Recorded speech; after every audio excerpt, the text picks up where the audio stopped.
If the walls of Detroit's most famous neighborhood could talk, they'd tell a story about invention, ambition, and the birth of the modern world.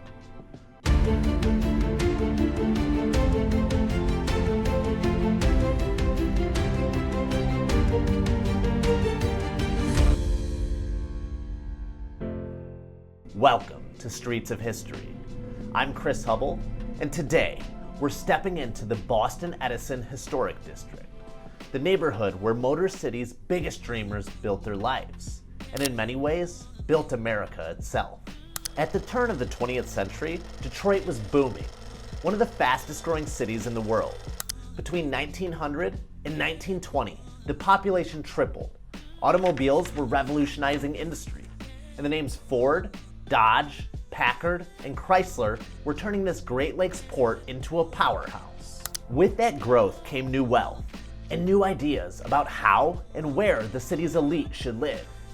Developers Edward Voigt and J.B. Book envisioned a grand, tree-lined neighborhood north of the city, with broad medians, restrictive covenants, and architecture that would rival the best of Chicago and New York.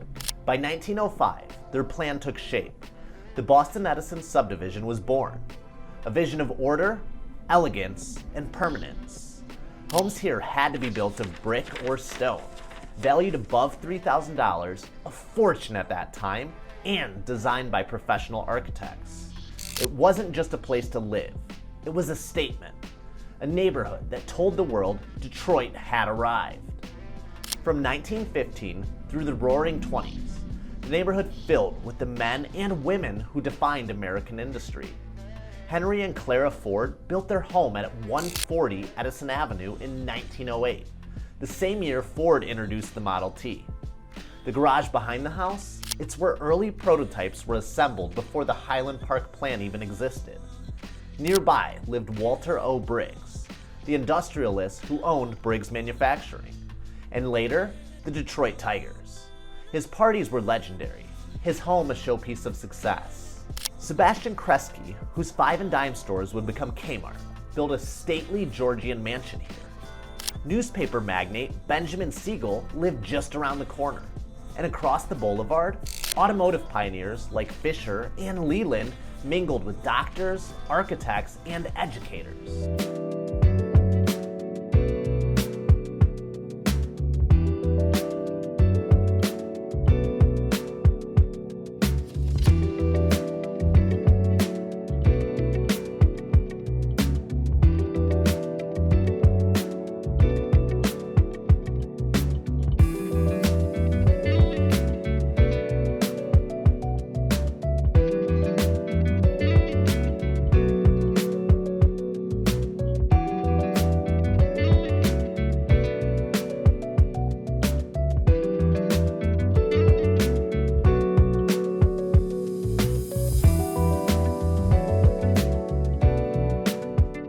Decades later, another Detroit legend moved in, Berry Gordy Jr., founder of Motown Records. He purchased 441 West Boston Boulevard, the Motown Mansion, a home that echoed with the same creative energy that built his city's cars, but now set to music. Think about that. The same neighborhood that saw the rise of Ford's assembly line also gave birth to Motown's sound. Few places in America connect so many worlds of innovation, industry, and culture in one place. Walk these streets and you'll see an architectural showcase unlike anything else in Michigan. Each block blends artistry and engineering, luxury and restraint.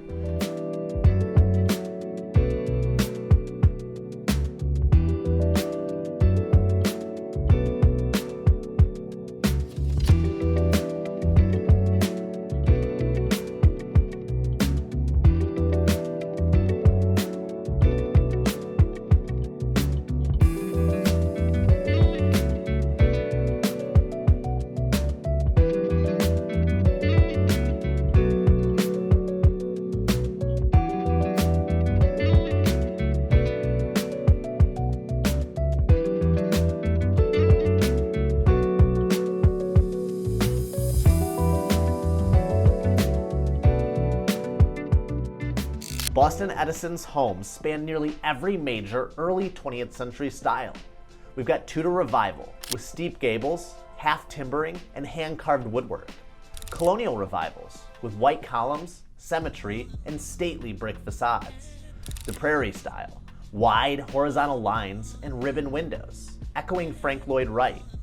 Mediterranean Revival, stucco walls and terracotta roofs, inspired by Europe's coastal estates. Architects like Clarence E. Day, Richard H. Marr, Leonard Wilkie, and George D. Mason turned this district into a living museum of design. Every home is unique, yet together they create perfect harmony. These weren't cookie-cutter homes. They were works of art, designed for people building an empire. Each nail, each tile, each stained glass window told a story of craftsmanship that Detroit rarely sees today. But even masterpieces age. When the Great Depression hit in the 1930s, fortunes fell, and many homes changed hands. Then came World War II, and the city transformed again, this time into the arsenal of democracy. After the war, suburbanization and freeway expansion reshaped Detroit. Many wealthy residents moved north to Palmer Woods, Grosse Pointe, or even Birmingham. By the 1960s, Boston-Edison, once the address of choice, faced decline. Some mansions were subdivided into rentals, others fell into disrepair. Yet through it all, families stayed. Black professionals, teachers, and activists began buying homes here, preserving them when others fled. This quiet resistance, neighbors refusing to let history die, is ultimately what saved Boston-Edison. In 1974, the Boston-Edison Historic District was officially added to the National Register of Historic Places, recognizing its national architectural and cultural importance. Soon after, residents formed the Historic Boston-Edison Association, or HBEA, one of Detroit's strongest preservation groups. They fought to protect zoning, maintain architectural integrity, and inspire restoration. Through the 1980s and 1990s, homeowners painstakingly restored these mansions, brick by brick, window by window. Local tours, like the Holiday Home Tour, began drawing thousands each December, showcasing the craftsmanship and pride behind each home. This wasn't just nostalgia, it was preservation with purpose. And because of those efforts, Boston-Edison stands today as one of Detroit's great comeback stories.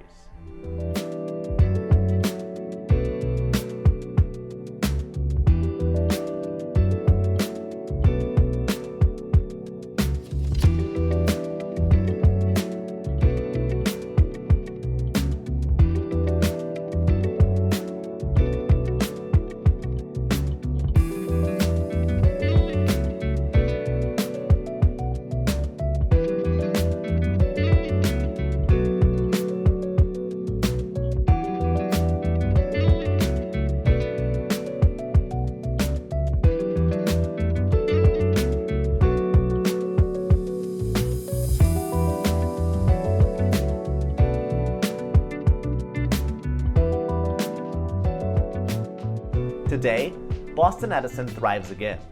A mix of longtime residents, young families, and restoration enthusiasts. Homes here range from historic time capsules awaiting love to fully restored masterpieces ready for their next chapter.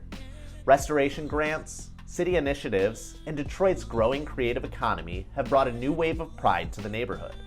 It's not just a place to live, it's a place to belong. This home, built in 1921, carries all the same character that made this neighborhood iconic. Stately brickwork, leaded glass, a sprawling front porch, the kind of craftsmanship you just can't replicate anymore. And as more people rediscover Detroit's beauty, Boston-Edison remains the perfect symbol of what's possible when we honor our past while building towards the future.